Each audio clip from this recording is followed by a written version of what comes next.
and gentlemen, welcome to Wrestling Art with Chris Things. Ray! Do the hammerlock! I do the hammerlock! Ray! Do the hammerlock, you turkey necks! Yeah, do the hammerlock! Hello there, pals. Hammerlock! Welcome to another edition of Wrestling Art with Chris Things. I am the Chris of the Chris Things, Chris Bryan, art dude, wrestling dude, podcast fellow, and I'm your host for today. We're back to our match of the week goodness. We've got two matches, if you'd call them that, to talk about today. A very special one, talking about the Takayamania tribute show and the Minoru Suzuki versus Shibata match, as well as the very special match between Suzuki and Takayama that took place right at the end there. So I'm looking forward to talking to my pal Jeremy all about that. He'll be joining us in a little bit. In the meantime, I'll try to keep this brief. Like my little what's going on in the world of Chris Things deal for you. The big thing for this week is I'm super excited that our wrestling club is back. Yes, last night, in fact, I got it all lined up. A bit short notice. This coming next Wednesday is going to be the big night, and we've got Wrestling Club has a new home at the Scratch Bar in Milton, my all-time favourite bar that supported a bunch of my silly, weird and wonderful art shows over the years. Just a bunch of group shows that I've taken part in, all sorts of stuff. I love the Scratch. I love the people at the Scratch. It feels honestly like Cheers, you know. You just know everyone that works there. It's just such a good vibe. Warms my heart to be able to have our little wrestling watch club move over to there. It just feels so fitting. We had the first two at Brewski here in Brisbane, and I think everyone had a really fun time. I hope. I think it was a nice community vibe for sure. I'm looking forward to bringing that to Scratch. Cool thing about the Scratch is rather than Brewski, we kind of had it a bit separated downstairs in its own kind of function room. Scratch, it's sort of like a long narrow bar, and sort of down the end of the bars where we'll have the projector kind of set up and the things playing. So the cool part is it's kind of open both for any of you that want to come along and check out the things and join in all together, as well as whoever just happens to be at the bar and is fascinated about, like, what the heck are they playing on their back wall. So I'm very excited about it. I'm looking forward to the community spirit of it, just being able for us to get together in a social kind of setting and have a bit of a chat and bond over some weird eclectic shit that I'm going to play on the big screen. So I don't want to spoil too much, but I got some ideas, I got some plans for part trace of Wrestling Club. And then, of course, the things part. So it's Wrestling Club with Chris Things. So I'll be bringing along a bunch of my art prints and wares and maybe some shirts. See how we go. And perhaps some of those Wrestling Club coasters. You can come along, you can enjoy all of that, and let's just have a good time together. So very excited about that. I knew we were always going to find sort of a new home for Wrestling Club. I didn't know exactly what that looked like, but I'd like to give a special shout out to Joe, one of my greatest supporters, in coming up with the great idea for, if you thought about the Scratch. That was kind of what got it all moving, and then the Scratch have been just wonderful with how great they've been in terms of receiving it. Shout out to Boots of 2-Bit Movie Club, and the Bunta Vista podcast. It's a great listen for allowing all this weird magic to happen. So let's see how we go. could be a complete and utter disaster, or it could be a fun thing. I'm hoping for the latter. But yeah, so it'll be good to get one last little in-person deal happening before at the end of the month, I have a 2-week holiday where I'm going to Vietnam with my dad. So I'm very excited about that. Getting to have some sort of quality time with my dad, I think would be a really nice deal. Neither of us have been to Vietnam before, so super excited about that. And yeah, I'm planning on continuing on, some of my art things whilst I'm over there. Certain things will probably have to, be on hold until I get back. But I'm still planning on doing the regular things. Might have to do a bit of a pause of this podcast for that time when I'm over there. Hopefully that'll be okay with you guys. I've really tried, since the launch of this wrestling club, or wrestling art with Chris Things podcast, to be, regularly scheduled programming for you guys. I made it a point every week to get something out. Even if it's, all the things fall through and it's just a little solo episode with me chatting it in your ear holes, make sure to give you something. When we had the old podcast, the Grown Men Watch This shit that Jeremy and I had, which I had very fond times on that, but, we were a bit chaotic with when the things would come out, so you didn't know whether you get a new episode every fortnight or every 6 months sometimes. So I made a special effort to try to be a bit better with that for this podcast. So I do feel a little bit weird about having a little gap. Hope in that time everyone won't forget about this thing, but we'll see how we go. Might put a pause on the newsletters that I'm sending out at that time, but we'll see how we go, but I'll still make every effort I possibly can to get that match of the week up there for you, because I feel like that in its most base part is my promise to you guys. Every week, new match of the week, my favourite match that I happen to watch that week, doing it in art form. That's what this show is all about. I'm excited to talk about this week's selections. I'm quite excited about what's on the horizon once I get back as well. But it's just been such a nice thing lately, getting to focus on, some of the commission work that I'm getting to do for some much loved clients. I was super stoked to be able to plug one of them that I just got finished. So this was super fun. It was a piece. Let me have a look here. It's a monster wrestling commission, which I was super pleased about.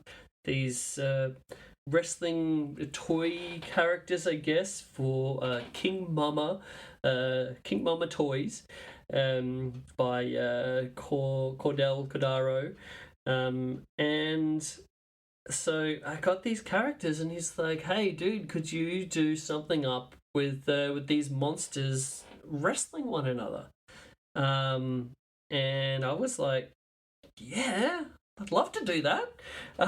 So we've got two of these characters, Sun Raw and Volt Fang, and he's like just gave me all of the creative freedom to do with what I want with them, and for whatever reason, I decided I really feel like a flying octopus stretch is the right move for these monsters to be wrestling one another. And he's like, "Yeah, dude, sure." Did up some different rough drafts for it, and then we got it all finished. Sent it off last week, or earlier this week, in fact. King Mama posted that on their Instagram. Everyone be sure to check out King Mama Toys on Instagram. He's got his online shop as well, where everyone can go on there and they can buy art prints of this illustration. So if you'd like to check that one out, please do. But that was just so much fun to do, and honestly a privilege. I loved drawing monsters growing up as a kid, like just all sorts of weird and wacky monsters, and it's kind of like a kaiju monster wrestling mashup. And I'm just so stoked that I get to do that kind of stuff. Attempting to make a living doing this stuff. So hopefully that continues. But yeah, it's just so much fun. And I'm appreciative of every moment. Thank you as well for everyone who bought prints this week. I had a really big week of print orders, which made me very happy. People buying, match of the week art prints and all sorts of stuff. Some buying my my Hulk Hogan stoner alien inside his head Men in Black kind of number that's been having a bit of a renaissance of interest lately. christhings.com.au, the place where you can go and you can buy all those things too. But I just want to say a special thank you to everyone who has been, and all of the people who are, getting me to do this commission stuff. Warms my heart. Well, that's a good little summary of where I'm at right now. What's going on in the world of Chris things? It's going good, and I'm super excited for Wrestling Club. So if you're in the Brisbane area, please come on down. Promises to be a fun night. Similar deal to the ones at Brewski. I'm just going to play a bunch of weird shit, and we're going to have a fun time. So let's do it. All right. I think it's time for us to get all ready for a little bit of match of the week action. All right, over to Chris and Jeremy in the studio.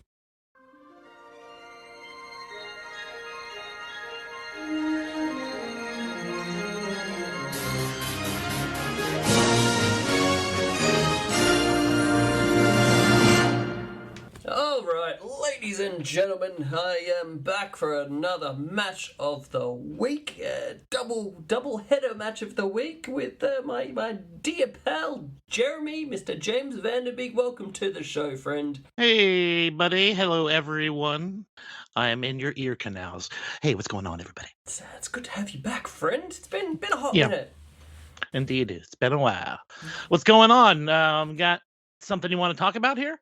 Yeah, indeed. I mean, off the bat, it is. I guess it will be tomorrow for you, but today it's a very special day.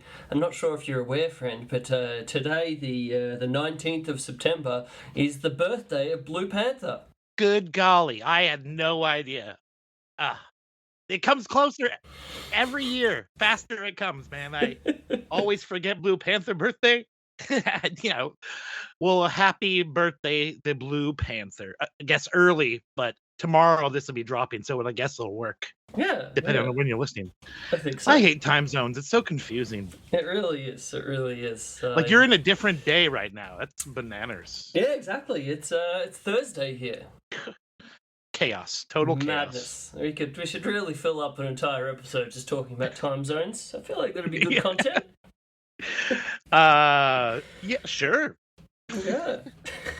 Well, yeah, I hope everyone out there has a very, very special time celebrating Blue Panther's birthday. Go watch yourself some Blue Panther classics.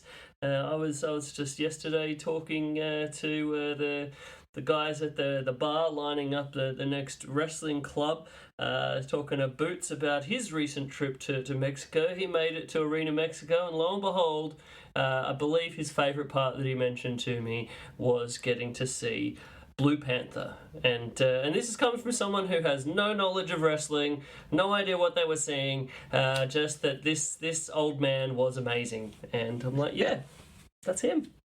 That's very special. It's a beautiful thing to hear. Is. Yeah, you know what? I think I'm gonna go Yahweh wrestle some people on that day. And, without them knowing, just run up and like, hey, happy Blue Panther birthday, and just start wrestling them. Just twist their arms and legs up in a bunch of weird ways. Yep. Lovely. So, how are you going, my friend? We haven't caught up in a little bit, and you've had quite a bit of stuff going on, some challenges and everything. When's the last time I on the show? Like, was it? Is it like a month or so ago? Maybe a little before that. I'm not sure. Time gets away from me, friend. Indeed. Well, most people know I got dumped, so that happened, and then I had to move out of my house, so that happened. Then I had to live with my parents, so that was happening. Then I found out I have diabetes, which sucks. Man. Yeah, lost my job. Um, just got a job. Yay, hooray! I just got a new job. Yep, Congratulations. just found a new job starting on the 23rd. Started officially dating that lovely lady from Canada that we have discussed previously. Ooh. So things are turning around. My plan now is I currently need a little extra money to get my own place. So I was planning on saving a bit and then taking a small amount from my 401k as a down payment on an apartment. Thinking the house thing is probably not the best option for me at the moment, but I definitely need to get out of my dad's house and get my own place so I'm not feeling like a total goof. So yeah, that's the plan now. Dude, nice. That sounds all very, very positive. I mean, Yeah, not the diabetes part, but I mean, I assume you're getting that. I mean, it's better to know about these things, right? You can take yeah, action. actually, I went into the doctor because I wanted to find out because my dad has diabetes. I wanted to see if I keep saying it diabetes because it's fun. I wanted to see if I was coming close to getting it because my dad already had it, and then I found out not only was I close, I totally already had it. Unfortunately. Damn, dude, that makes me a bit scared because I think my dad has the lighter version of it. I'm not sure the official type details. Type 2 is the one you get, and it could be from eating badly or just genetics. Like I don't eat terrible. I'm not like obese. I'm definitely a little bit overweight, but not crazy overweight by any means. And my weight was actually slimming down. I was been working out and stuff prior to even finding out about the diagnosis. Then I found out, oh, maybe some of this weight loss is pertaining to the diet. Oh man, damn, dude. I setting off alarm bells for me because I'm probably pretty similar with the dad situation, and been trying to do a bit more fitness stuff, but I'm definitely not at my sort of goal spot yet. But yeah, go check it out. Check it out. What do you do? What does one do for everyone out there if you're thinking, hey, do I have diabetes? You go to the doctor and say, hey, can I get blood work done to see if I have diabetes? And they go, sure. So would that come up in a regular everyday checkup, kind of like if you're just getting your annual bloods done and they look at it, they'll be able to know these things? Yeah, but typically they don't do like a full blood workup every time you go to the doctor. They just kind of check your weight, your ears and stuff. Unless you ask them specifically, hey, let's check my blood, they're not going to do that. So you got to say. I used to do like once a year where I do that. Unless you're a big fat person, they're going to say, let's check to see if you have diabetes. They probably do that. All right, well, that sounds like a smart thing. Everyone out there, if you're wondering, bloody go to the doctor and ask for some blood work to be done. Yeah, I want to see if I had like low testosterone and all that jazz because I was kind of lethargic and stuff. So turns out I'm fine in that department. I just have diabetes. Nice. We thinking about getting into those TRTs? No, I was gonna just see if I had low testosterone to see if there's like any explanation, and then try to figure something out. I don't know.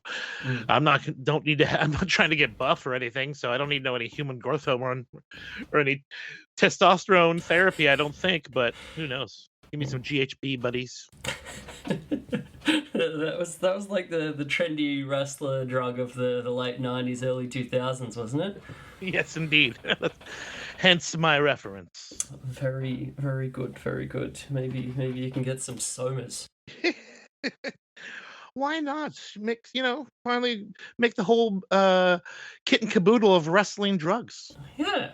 Just I'll take the Scott Hall, Chris Candido special, please. Yeah. Yeah, that's a bit more depressing. Just make sure you have a buddy to keep you awake. Let's get dark. We're getting dark here. Things are getting dark. Yikes. I didn't even, you get onto this stuff and you're like, man, all of the wrestlers that I love are pretty much dead. What is going on here? Well, on a long enough timeline, all of your favorite wrestlers will be dead, friend. So don't be too sad about it.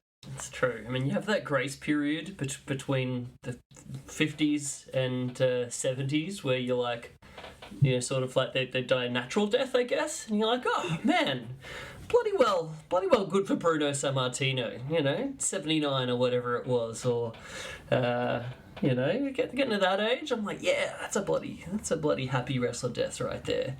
Damn right. Too many of these 40s and 50s ones. You know, like there's wrestlers these days who look in tremendous shape and are apparently going to be wrestling well into their 50s. Like Sheamus just signed a new contract, carrying him into his 50s in the WWE. So who knows, man? We might have 80-year-old wrestlers. Might happen. Yeah, man. We'll see. I see some of these dudes, and because they've stopped steroid testing, right? So you just see guys like AJ that just looked fucking roided out to the gills, and you're like, man, I worry. I don't know. Maybe they're fancy designer steroids now, so you're fine. Maybe they got those bloody well Stallone. They got the Stallone steroids, not the Dynamite Kid steroids, you know? Yeah, and it's probably under doctor supervision, so they're totally fine these days. Putting them on The Rock has probably got the greatest steroids in the world. Yeah, one would think. Yeah. We're gonna. Who was doing steroids and how long do they live based off of the timeline and when they started? Like, I guess we'll find out. We'll find out how long these dudes last. This is a really dark conversation. It's a bar graph I don't ever want to see. Yeah. How do we turn this around? Turn the ship around, man. What a delightful romp of a chat this is. Hey, did you try that new Mountain Dew gelato? Is this working? So, I have not, but that was fun. Oh, you gotta. It's so good. It tastes just like the Mountain Dew. All right. Well, on to other current things. Have you caught the new Beetlejuice movie yet? I have not. I am a huge fan of the original Beetlejuice. I even Likewise. went and watched it at a little tiny theater when they re-released it. I guess it wasn't even a re-release. They just got a print and they showed the movie and it was fucking awesome. But I was kind of like wary. I hear it's actually kind of okay, but then I saw it was like 2.5 hours long, and I'm like, I don't know if I need 2.5 hours of Beetlejuice. Yeah, it's a tricky one. I'm the first one to be annoyed when these things that are really close to my heart get a redo or a sequel many years later, and you're like, that wasn't necessary, and they can tarnish the sort of memories of the original. But for me, at least, I think I went into this with low expectations. I saw the Beetlejuice Broadway play last time I was in New York, and that was fucking awful, dude. That was like one of the worst plays I've ever seen. Well, we went to the Beetlejuice bar while we were in New York. Oh yeah, that was fun. Yeah, that was rad. But yeah, the movie, I think I looked at it just like, all I want is sort of like a similar tone, like a tone that feels kind of authentic to the original. And honestly, I was just kind of real excited because a lot of the same, actors and characters were coming back. So I was like, it'll just be fun to kind of like spend a bit more time with those characters. So I'm not expecting it to be as good as the original, or like, you can't really compare it to the original, But for what it was, I thought it was a very fun little time. So I would recommend it. That being said, I had a brownie before the movie, and I fell asleep quite a bit through the film. So I can't. Oh my god, you should do review shows like that or that based off that. So I ate a brownie and I did not fall asleep for this one, so this was a pretty good movie. I'm just gonna throw that little asterisk. I also thought that the makeup for Beetlejuice looked crazy. Like they didn't need to do too much. They made him look wild. He looked like a mixture of Beetlejuice and fucking Rick from Rick and Morty. That's a really good comparison. But yeah, they did a great job with the makeup and everything. I thought he really felt basically exactly the same, just a bit more haggard, which is kind of perfect for the Beetlejuice character. And yeah, I thought there was a lot of like great practical effects and stuff. How does a dead person get more dead looking? I don't know. I mean, Did they explain his decay? No, it's joking. He's just old. Yeah, I mean, he's not meant to age technically, so they did a pretty good job of him seeming like he hasn't got older, he's just gotten a bit more haggard, you know? Yeah, he's nice and wiry. Mm. Maybe he's on, he's got a new diet. He's keto now. Keto Beetlejuice. Yeah, I mean, I guess that would be in keeping with him eating the bugs. Oh, yeah, there you go. Or maybe he's on Ozempic like all the kids these days. Oh, yeah, my parents are on that, dude. Your parents on Ozempic? Yeah, I was a bit not sure what to feel about it, because it's like, you know, everyone's like using it as a default, but I mean, their doctor prescribed it, so I don't know. They should be fine. Yeah, I guess so. All right, I think that's been a pretty great preamble. This really brings me back to our nonsense talks of the Grown Men Watch This Shit podcast. Hell yeah, bud. All over the shop. If you're still engaged right now, we're going to start talking about the wrestling soon. My favorite part is I had multiple people tell me of the Grown Men Watch This Shit podcast. They would purely just listen to the nonsense portion of it, and then they'd finish it when the wrestling talk starts. So yeah, nothing wrong with that. Well, let's do it. Let's get to the part that people enjoy. So today we have two very special matches to talk about here. Now I kind of broke my rule of the match of the week gimmick for this, because it's meant to be, my favorite thing that I happened to watch that week. And what happened here was we had a very unique match occur, and it had the main match preceding it. And I really struggled because I was like, I have to pick one, right? I was like, what can I do? Because it was a really special moment kind of match that we'll be talking about. And then there was just a real badass actual match. And I was like, how do I pick? And then I was like, you know what? I could just do both, and then we can do a little double header podcast here, and we can talk about both of the things, and it all goes together really nicely. But technically, I think I did break it a little bit because I watched both of them in the same sitting. It wasn't necessarily 2 weeks worth of my favorite things that I watched each of those weeks. So I'd like to issue a real formal apology to everyone if you're offended by that. I'm sorry there. You're so rude, dude. People are used to a consistent format for the show, and then you go and you throw this in. I'm upset myself personally. I can understand that. All I can do is give a heartfelt apology, and I'll work to better myself into the future, and maybe go to therapy, and just try to work on myself as a human. All right, good. Therapy is good for anybody. I think so. But wait, this is a double header. I only watched one match. What other match did you ask me to watch? It was part of the post-match festivities of the first match. Oh, that thing, all that stuff. Okay. Yeah. So what we had here for everyone, to get everyone on the right page here. So a couple of weeks back we had the big Takayamania Empire show. The Takayama. Easy for you to say.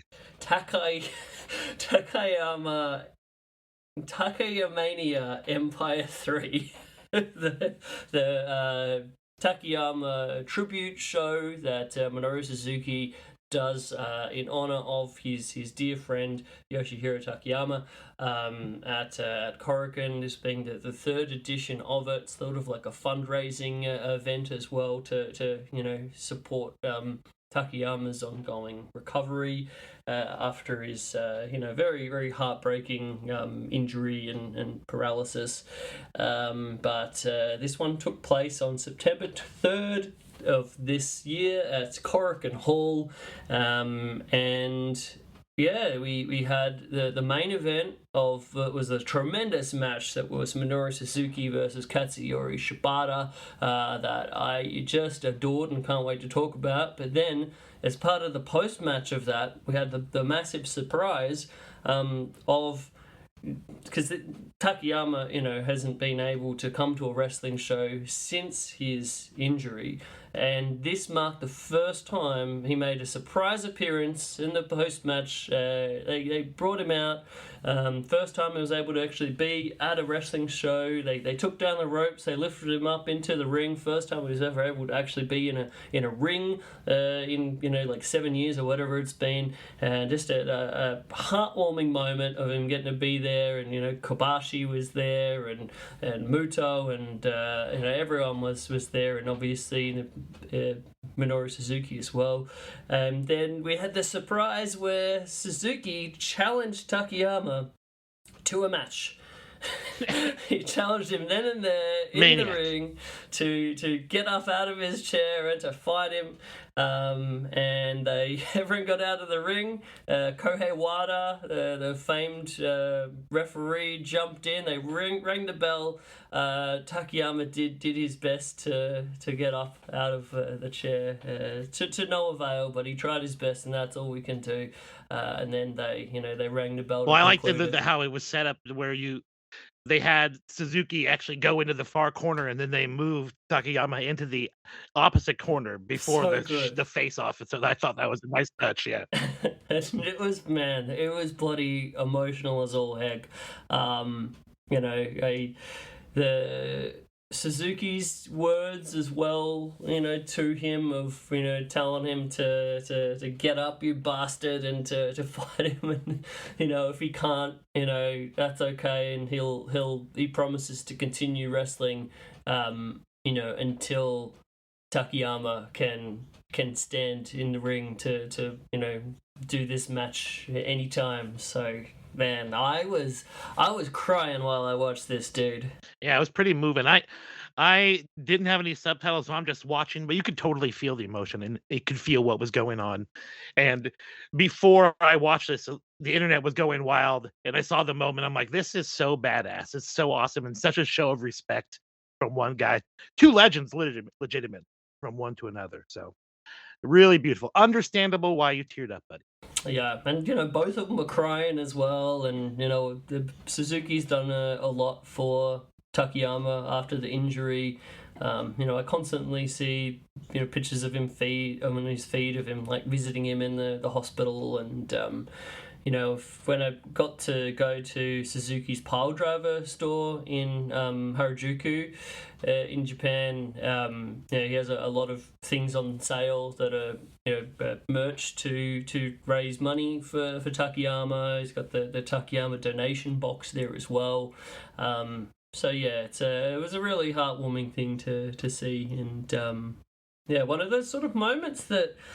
And this is why I wanted to draw it, to make an art of this moment, was, it's sort of like one of those things where it kind of like transcends wrestling. Like you have so much, wrestling stuff that we watch that's like, that was a great match or whatever. But, then you have moments like this where I'm like, man, that is, like I was telling, my partner Kaylin about this, and she was like, oftentimes she doesn't give a shit about wrestling. Like we almost have a deal where I just don't talk about wrestling. But yeah, she was like, that's really cool, and she was like, you should bloody well do that for the match of the week. And I'm like, I guess that actually is a really good idea, but is it like considered a match really?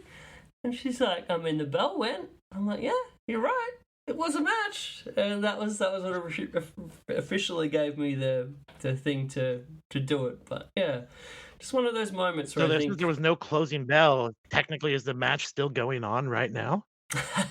I thought there was a closing bell. I'm not sure, but maybe. Oh, okay. I didn't hear. If they didn't, it's like Curtis Axel beating the Royal Rumble for years. I was happy actually. I saw the Cage Match website. It's on the Cage Match website? Yeah, so if it is, then it is a match. Well, initially it wasn't. When I originally did this, they just had the main card, but then I think what's his name, Striga, the dude that does. I would highly recommend that Japanese wrestling podcast as well. But yeah, he said he went on there and added the match. Did his little thing, and yeah, so now it's officially on the Cage Match database. So that's bloody official in my book. It's sold. I'm sold, man. But yeah, I was very happy with the illustration. It was definitely a bit of a different one to do in drawing the wheelchair and such, and I wanted to try to capture a little bit of Takayama's sort of like unique vibe, and also the current state, but doing it in sort of like a caring kind of manner. Sure, yeah. This whole thing I really didn't want to come across as like exploitative in any sense, so part of it as well was I did this, and then all profits of sales of this art print I'm donating to the Takayama fund, so that's awesome. yeah, but it was a bit of a challenging one, but yeah, I was super proud of it in the end, and yeah, I think it at least when I look at it, all I'm trying to do with this stuff is I guess capture the kind of vibe, the moment, or a little bit of the emotion kind of thing, and I feel like it did that. Nailed it, buddy. Yeah, it's a beautiful piece and definitely not exploitive, doesn't look silly by any means. So yeah, I think mission accomplished. Thank you, my friend. O'Reilly! You need parts? O'Reilly Auto Parts has parts. Need them fast? We've got fast. No matter what you need, we have thousands of professional parts people doing their part to make sure you have it. Product availability. Just one part that makes O'Reilly stand apart. The professional parts people. O'Reilly! Auto Parts. Yeah, I definitely have a lot of love for both of these dudes. Takayama, we often have the conversation of who was the best big man wrestler ever, and oftentimes we're talking Bam Bam Bigelow. I'll often always come back to Vader. So much love for Vader, but the more I think about it and I look back of some of Takayama's best stuff, I'm like, oof. This is a hard conversation here. It might be Yoshihiro Takayama. I don't know. He's a total maniac. Anytime I think about him, I think of that. I think maybe it was Pride, but some type of shoot fighting thing where him and Don Fry are just wailing on each other and nonstop, and their faces are getting nastier and nastier. It's fucking incredible, but that's my first thought anytime I think of Takayama. So good. That officially is my favorite mixed martial arts fight of all time. Just the ballsiest fight you ever did see. I think pretty sure it took place in Pride, and yeah, just captured the whole freak show spirit of that promotion in general really well too. But yeah, Takayama is a bloody beast. I'd highly recommend, if anyone hasn't watched too much of his professional wrestling stuff and might only be aware of that fight, he's had some absolute classics from his matches against Kobashi, Akiyama. Some absolutely a tremendous one that I included in the first ever wrestling club against Takashi Sugiura in Noah from, I want to say, around 2008 kind of era. Had a few great ones there. Magical match in All Japan against Suwama, where they just punched each other in the face a whole bunch. Just a delightful time. And yeah, his matches against Suzuki back in the day in Noah were absolutely amazing. That was easily, to me, the best part of back when they were doing the Suzuki-gun invasion of Noah, where Suzuki and his pals came in to wreck shop, and yeah, Takayama was kind of representing Noah against the invaders, against his former Tokyo Guruntai teammate in Suzuki, and yeah, that was such an amazing physical match. Actually, it resulted in some sort of raucous, what do you call it when people are throwing shit into the ring kind of deals? A riot? A riot, yeah, one of the few riots in Korakuen Hall history. Oh man, certainly something to see there. But people getting crazy, like NWO days, getting pelted with cups and cans and shit. Yeah, wild scene. But yeah, big fan of Takayama. That Everest German suplex, one of the most badass things you ever did see. Yeah, amazing wrestler. So that was the first match of the week. Was the Takayama versus Minoru Suzuki no time limit emergency match. And then I'm glad I knew what happened at the very end with Takayama coming out, because when it first started, it was just a bunch of people getting in the ring for a photo shoot. So I'm like, if I didn't know ahead of time what you actually wanted me to see, I'd be like, why is Chris having me watch all these people take a photo together? This seems weird. But yeah, luckily enough, I was like, I'm just waiting for Takayama to come out here and them to lift up the chair. My favorite part is how big of a pop the crowd gave when they picked the chair up. Yeah, they're like, "Oh man, they got it up there." I mean, I was watching that and I was like, that shit's got to be heavy, you know. Fuck yeah! Part of me was like, "Oh my god, please don't fuck this up." I think it was. Please fuck this up. The surprise of it, the way they did it was really, really good, because they basically had Suzuki do the big thank you speech, the big, show close, all that kind of thing. And then he just right at the end was like, oh, and I think we've got a little surprise for you guys. Like, just a little throwaway kind of bit, and then it's such an amazing reaction. And then at the very, very end, he had picked up this box and almost did a quick commercial before he walking out of the arena. What was that? Oh, that was. Was that just for the charity? Was that promoting the charity? That's the Takayama charity donation box. Oh, okay. I was like, language barrier. All this shit was lost on me. Yeah, so I watched it. I bought the pay-per-view on Wrestle Universe, and then by the time we got to being able for you to watch it, I didn't know, but apparently this pay-per-view had a time limit allowance to be able to watch it, and then the time had expired. Yeah, it was 2 o'clock by a day. yesterday for me. Yeah. So I don't know how I can officially tell people to watch this match if you haven't, or the Suzuki Shibata match. But yeah, I mean we worked out a way for you to get to watch it, but your version didn't have the English commentary, which the one that I watched originally did. So that probably helped out a little bit, I guess. Yeah, I'd say so. Just a tad. It's fine. I enjoyed myself, and wrestling is a language of its own. I don't need to worry about the barrier of language when it comes to grappling.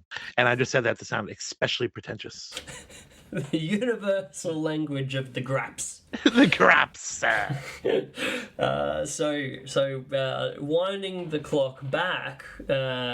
To go forwards, our following match of the week was the main event of this show that capped it off before any of this post show thing happened.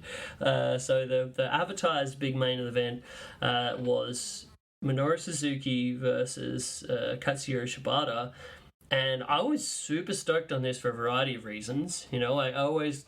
Obviously, Suzuki and Shibata are stylistically two of my, favorite wrestlers ever. Just really my favorite kind of crazy physical, but just all about the little things, and so great. But this actually marked the first time, I believe, that Shibata had got to wrestle in Korakuen Hall since his injury. Since his brain was removed from his head. Removed. I was actually going to make that joke while we're on the show. Damn it. You got to it before me. I feel like that always can be brought back. There's no limits to the Dave Meltzer. It will never live that down. That one. Dave said some pretty... Overall, I think Dave Meltzer is all right. He's just a wrestling fan who, I like Dave. Has watched a lot of shit. Yeah. But that was one of the most ridiculous things he said. And the other one that I will always cringe about is how he compared calling someone a mark to calling someone the N-word. And I was like, oh, man. Dave. Sometimes with Dave, it's like that Simpsons, like, dig up, stupid. Like, the Dave Yeah. double downs are one of the greatest things in the history of the world. Yeah. Oh, he'll tiz him out. He'll tiz him out on the. But I adore him. I love that you've still got your picture for your Skype chat as your picture with Dave. I think I need to update mine to have my picture with Dave as my picture too. So. Oh, Dave. I have a couple with Dave. Another time at PWG, with me and Derek Montilla with Dave Meltzer. Good old Uncle Dave. I think mine's at Reseda as well, which is a pretty beautiful photo looking back. You know, I was just looking at that group shot that we got out front of the American Legion Hall in beautiful Reseda from yes. the first ever Battle of Los Angeles weekend. Man, memories. Yeah, that was actually pretty funny. We were talking before the show about how our buddy John is living in Chicago now, and my girlfriend's actually in Chicago, and she was looking for something to do while she's in Chicago, and he didn't know he had hit my girlfriend up to let her know there was a wrestling watch along thing.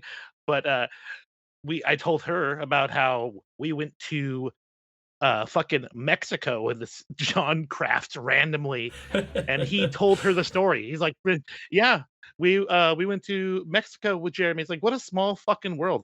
Anyway, I digress. Apologize. That's okay. That's what this is about. Non-stop side stories, all about it. Maybe some people hate it, I don't know. But if you do, this is not the show for you. Probably. I'm not even sure why I brought that up. What were we talking about? I know it had to do with think of the Dave Meltzer. Not even that stoned.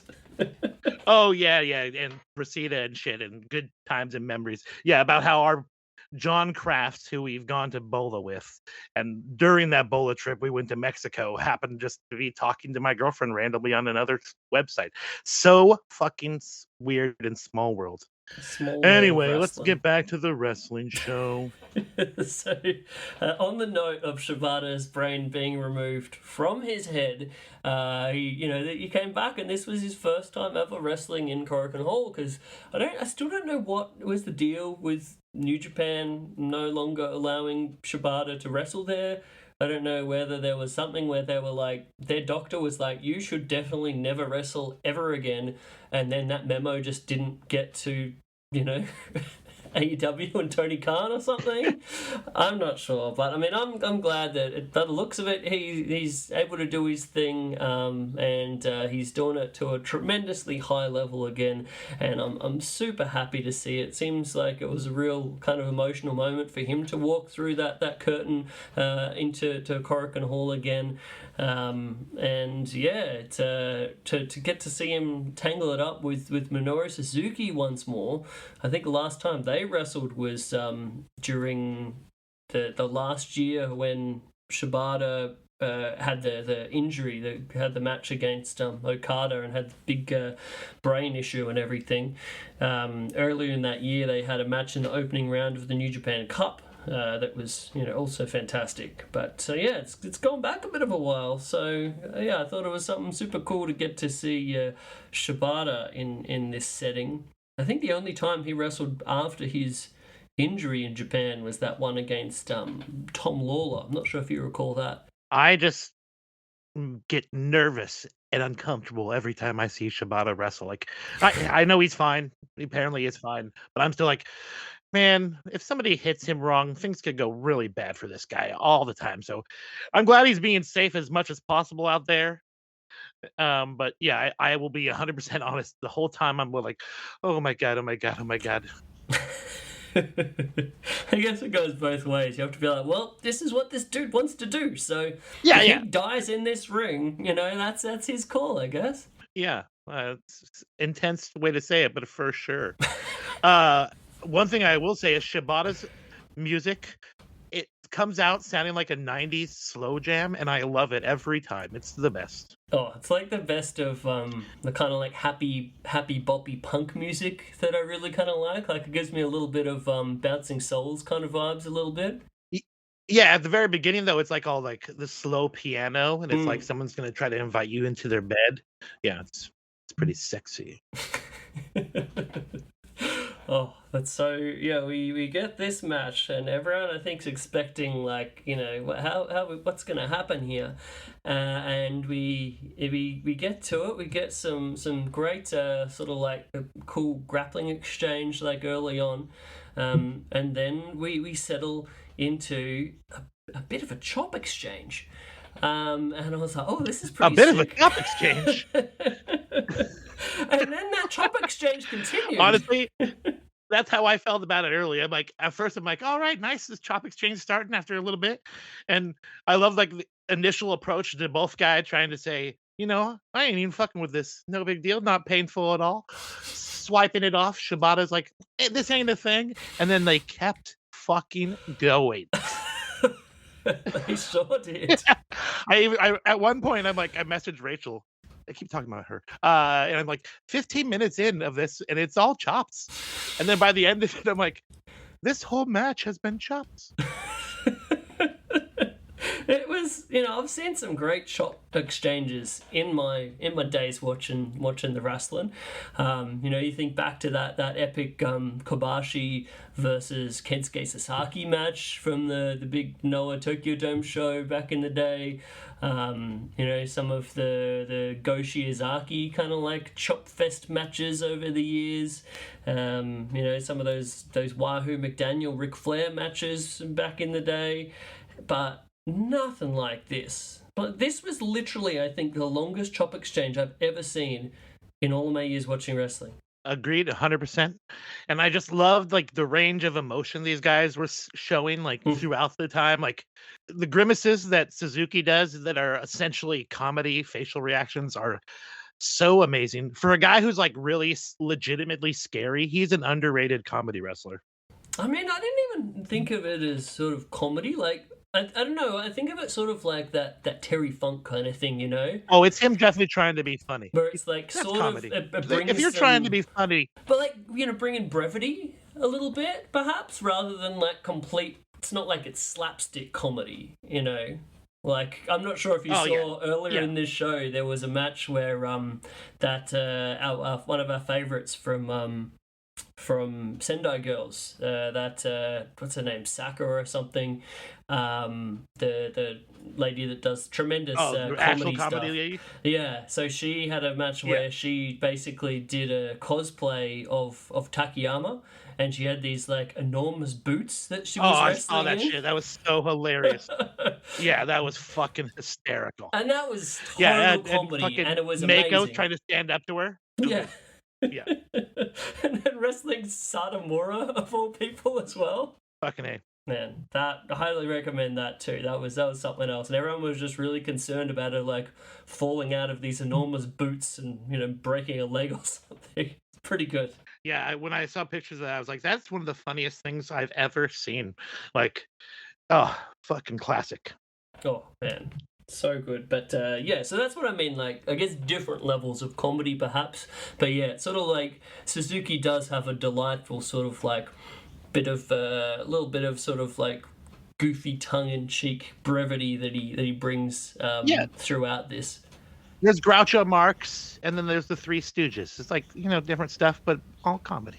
Yeah, exactly. But I thought this was tremendous. And yeah, they went all over the building with these chops, including going. Yeah, when he started goading him to come into the crowd, I was like, hell yeah. And then when they got set up where they were in between the two, there's like a row between the two groups of crowds or the different sections of people, and they were standing where you could only see the crowd and them standing in between them. It was amazing. Such a cool shot. Yeah, that's so in Korakuen Hall we got the different sides and the famed cheap seats, the orange seat area. That's my favorite area to sit in Korakuen Hall. But yeah, it's sort of like separated midway. One of the entrances that comes up from the lobby is this sort of like runway kind of deal, and that's where they went up and had a good portion of their chop off. And I appreciate referee referee Kohei Wada being pretty lenient with the count out there as well. Yeah, that was hilarious. Like, no count, no count. And then when Suzuki got back in the ring, he's like, all right, time to start this counting. I mean, referee's discretion, dude. And then why they were doing all the chopping, I'm like, hey, I got the gimmick why they were going to keep doing chops the entire match. But then when they got over where Kobashi was sitting, I'm like, oh, they're doing it to pop this motherfucker. So good when they're doing it in front of Kobashi and then like goading him in to join in. So good. Yep. Tremendous. It just kept going and going and it sort of, I mean, there was like a point where it's sort of like an endurance kind of thing, mixed with like there's a bit where you're just like, man, this is like just got to, like, you saw both dudes' chests, especially Shibata's chest, and it's just that sort of like shade of like dark red, almost purple, just looks so painful. And you know, you think about like the level of pain just like going up and up and up and continuing. And it's like such an endurance kind of deal. There was a lot of like emotion to it as well. I was wondering whether perhaps this is like a metaphor for, Takayama's like ongoing kind of like fighting spirit to like keep on trying, like keep on pushing forward, never quit, that no fear kind of deal. That might be me putting my own deal into this, but I thought that was a pretty nice thing if that was perhaps what they were going for. That's what wrestling's all about, man. It's your interpretation sometimes. Like any good artwork. That's what you think of it, you know? Indeed. I really like the part where they were dual cross-legged, Shibata in the middle of the ring and Suzuki on the outside, and he was like, come on, get back out here, we're still fucking doing this thing, come on. And Shibata's like, all right, answering the call. And I noticed on this as well, I noticed Suzuki, I remember in the past him doing his classic sort of like overhand big chops, but these were all the knife edge boys. So I don't know whether he made that decision out of just, man, if I have to do this many chops, this is the form to do it with, or what. But that was a little detail that I noticed. Yeah, I've legitimately never seen this many chops thrown in my entire life, and it was still enjoyable. You think it would get redundant after a period of time, but no, this was fucking great. One thing I was disappointed though, when Shibata had him in the corner and, you know, does his shit where he goes to run and do the stalling drop kick, I was really hoping he would like stop and then go and walk over there and chop him again. Oh man. If that happened, I would have laughed and been very, very happy. I was so that moment was pretty sick, and then Suzuki started like bleeding, like his cut got reopened from his match the prior evening, I believe, and then just like such a sick visual of him with like this like blood kind of like oozing down, and him sitting in the corner with his kind of like smirk, whilst Shibata's just sort of like recovering in the background. Man, so good. I had not seen what you had drawn, so I wasn't sure. I'm like, that would have been a dope shot for Chris to do. I was going to do that, so I took a bunch of reference images of this match, but then at the end of the day, I was like, the story of this match is clearly the chops. So, I mean, there was another cool one where he had him in the the choke sleeper, putting him out. That was some really good facial expressions, and again, like Suzuki looking all like evil as all heck with that smile on his face and the blood and everything. But I was like, man, to be true to this match, how can I do anything but a chop, you know? Yep, 100%. You're right. Good call. I mean, that was just my thought. For the actual match itself, sort of just tried to capture again that kind of like emotion of this never-ending chop battle, and that sort of like Suzuki's selling, I think, is really one of the funnest parts of this match. So trying to get that in there, and the sweat flying and everything. Man, I love all his goofy facial expressions. I just get a kick out of it. Like when he's amused with the pain, he's like, "Oh man, that one did hurt, but all right, let's keep it going." Like he's the best, man. Just the greatest sadomasochistic kind of like wonderful vibe that you get out of wrestling, and I think Suzuki is the best at it. Yeah, I couldn't agree more. I think this match in general, one of the things I liked about it so much, like, to me, this is honestly one of the best things I've seen this whole year, at least in terms of my enjoyment of it. And I think a big part of that is the simplicity about it. You know, kind of like what you were saying, where you'd think that this kind of like chopping one another for, I swear that the chop fest itself went for upwards of like 20 minutes. And you're like, this is sort of a bit one note, boring. Like people could probably make those kind of statements about it. But man, I thought the simplicity of it was absolutely beautiful. You know, we have got a little bit of wrestling to start. We've got this amazing, elongated, greatest chop fest of all time. And then a little bit of sweet wrestling at the end, and boom, we're done. And I loved it. And the finishing series was brutal too. Oh, it was so fucking good. awesome. Like, Suzuki went to go for his, the gut style pile driver to put it away, and Shibata got out of that, hit him with the DVD stiff one too. It was nice and tight, and then a series of penalty kicks to fucking put it away. It was like the perfect ending. Yeah, got the tease of looking like Suzuki was going to get it with the the choke sleeper and going for that gut style, as you're saying, but not to be. Shibata took it out on this one, but man, yeah, just the simplicity of this match was so good. We watch so much stuff these days that's like got, they're just trying to stuff 20 pounds of shit into a 10-pound bag or whatever the saying is.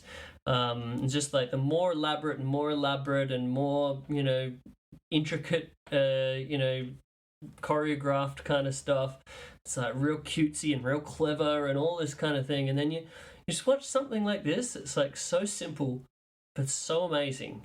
I imagine like these guys putting a match together beforehand. It's like, we'll do some stuff, we'll chop one another, and then this is finished. Yeah, all right, cool.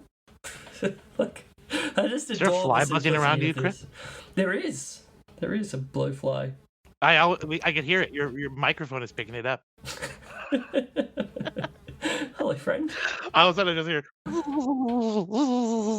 like, whoa. Very Beetlejuicy. Yeah, exactly. 100% fit. I was like, that's exciting. But yeah, like I said, it definitely could be considered, a little redundant, but these two guys are masters, and taking something as simple as a chop and showing you how it could be used for an extended period and maintain the excitement. It's like, yeah, and like just so good. Look at the reaction of the fans, in the building. They were like up for this, like something else, and like you'd see the bits where they go down and then they get excited again. Like it was almost like that sort of like when you have a joke and it's like that continual kind of thing, and it sort of starts to get old and then they keep at it and then it gets good again, and then you have those like waves. Good. Classic. Yeah, keep repeating it until it gets good again. They're like, yeah, all right, we're enjoying this shit.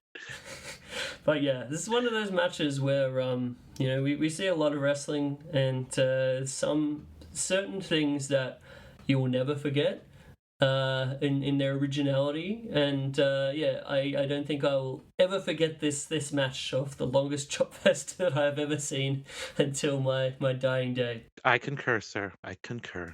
So yeah, I was love this one. Highly recommend everyone else check it out if you feel like doing such things, if you haven't already. Not sure how you can do so in a legal manner right now, but hopefully it pops up somewhere. We'll see. Or if you don't mind getting your hands dirty, you can find it by illegal means. I'm not suggesting you do that. That's not something I would do personally. But it's there. I wish I could point people to be able to make easy online donations to the Takayama charity fund as part of the show. it's a little bit trickier than you might think. I actually reached out to the pile driver store to ask, is there a way, like a PayPal account or some sort of like online transfer that I can do. I got some like online bank transfer details that I'm not sure whether I'll be able to actually do that from like an international thing, maybe. But yeah, you can find those on the pile driver website or the Takayamania website that links off of that. But I think I might just have to transfer this money to my friend in Japan for him to drop it off in person. Yeah. Just bring it over there. It's like, it'd be so funny. Like, they're like, well, where is this money coming from? It's a bit of a thing. Let me explain. My buddy Chris, he likes to draw things. So he drew this thing. Actually, he calls himself Chris Things. You won't believe it. Well, I had a very good time talking about this match with you, my friend, and hopefully something a little bit different. Yes, indeed. I didn't have to talk about 2 full-on matches and take on a egregious amount of notes. So yeah, it was good. I'm intrigued. How many notes did you have about the chops? Honestly, I started talking about other stuff, and I mentioned pretty much everything. But 1, 2, 3, 4, 5, 6, 7, 8. The majority of it is chops related. Yeah, it's all chops. Tremendous. Oh well, this has been a delightful time as always, my friend. I hope you enjoy Blue Panther's birthday tomorrow. Yeah, I didn't even know, and now I know, so I know to get excited. I'm gonna wear something blue. I'll tell you that much. Oh, please do. Please send me a picture. Yeah, 100%. I got something blue. I'll get it. All right, delightful. I will also ask if you got any plugskis for us, friend. Certainly. You can follow me on Twitter or X, whatever you want to call it, at James Vanderbeek. Same handle over on the Instagram. My Facebook is Jeremy Tate. If you want to come follow me there and retweet or share my shit, I can make some money off that, so that'd be rad. Also, if you want a t-shirt design or something goofy designed for you, you can hit me up as well. I'm also part of SOS Pro Wrestling. We have a show Friday nights on IWTV. So if you want to tune in and watch us, our fun wrestling, like we talked about comedy wrestling, this would be more of the Three Stooges style of the comedy wrestling. Wacky hijinks, yuck. But yeah, SOS Pro Wrestling will be on IWTV. Man, it always looks like such a fun time. If I was there, or maybe if I can make it there at some time, I definitely want to try to do that. I've got a little trip that we'll be doing to Mexico early next year for my brother's wedding, and as part of that, we'll be coming up through the North America, USA place. So yeah, I'll hopefully see if I can make it to the West Coast. Well, let me know. I'll be more than happy to see you. Yeah, dude, that would be delightful. On the same note, I'd like to say a big thank you to the team at Social Suplex, allowing us to do this silly little old show. Socialsuplex.com, where you can find this show, other things, other podcasts, other wrestling podcasts as well. We've got all sorts of things from Keeping It Strong Style, the New Japan podcast, to One Nation Radio, all things Elite, Imps WWE Adventure, the Trish and Sarah podcast, Tunnel Talk. I think there's like an AEW match recommendation podcast on there now. Ooh. Man, all of the things, and I hear they've got something special coming up, some sort of live YouTube announcement. If you check the Social Suplex Twitter, you can see all the deets where there's going to be a live host ask me anything and some sort of fun announcement of something that I have an inkling that I know what it is, but I'll be tuning in. I'll see what's up. Do you promote Tunnel Buddies? Sorry? Did you promote Tunnel Buddies? I forgot if you said that one. Last time I had Josh on, he gave me shit for us calling it Tunnel Buddies. We do it in a loving way, Yeah, Tunnel Talk, right? Yeah. All right, cool, yeah.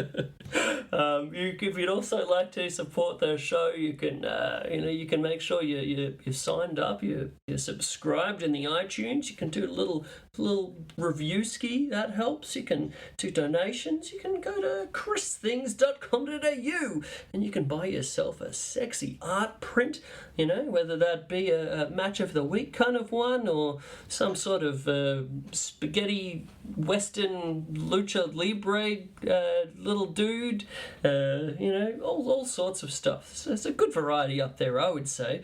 Also, you can buy a bunch of actual original paintings. We got t-shirts, we got mugs. I'm spruiking it all here, so yeah, jump on there, have a gander, see if something tickles your fancy, or if you'd like to commission me to do some things, I do that as well. I've been actually doing a bunch of fun commission stuff lately. It's always such a treat getting to do things for folks, bring your weird and wonderful ideas to life. So yeah, if you'd like to do such things, please hit me up and let's bring it into this world. But I fucked up, dude. Sorry? I fucked up. I forgot one plug. What was that? If you want to buy a sweet t-shirt design, you can go over to pentagonzo.com and, there's a myriad of fun designs you can get from me. So I forgot that, and that's where I make money. So I would be remiss if I didn't mention that. Roan or Chapel Roan, I'd like to call her Chapel. I've got a bunch of Chapel Roan related stuff. People love that girl, and I'm going to milk it. That is all, Chris. Well, I love it. You got some cool stuff on there, dude. I'd highly recommend everyone check out the Pentagonzo. Get yourself a sexy beak shirt. Yeah. All right. I think that does us for today. I'm pretty pleased with it. I hope you have a lovely evening, my friend. Thank you, and thanks for having me, and we'll talk soon. Yeah, dude. And let me know how that job goes. I'm stoked for you. Will do. Thanks, bud. All right, I'll see everybody later, and we'll see you next week for a little wrestling art curator special. Very excited about that. We're going down South Mexico way, so you can look forward to that one. Ay, ay, ay. All right, see you later, everybody. I do the hammerlock. Do the hammerlock, you turkey necks. Yeah, do the hammerlock. I do the hammerlock. Everybody's doing it. Do the eye gouge. Yeah, do the eye gouge. Do the eye gouge, you turkey necks. Yeah, do the eye gouge. I do the eye gouge. Everybody's doing it.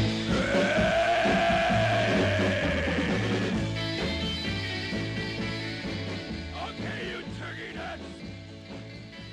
Gather around. Oh, man, lots of fun, pal. Yes, missed it. I missed it, man. Yeah, well, hit me up again. Let's do it. Yeah, for sure. Let's get on to that show that we were talking about. We do a review of the whole show. Dean. Yeah. Yeah, and go put some pants on. All right, I will. All right. Peace. Bye.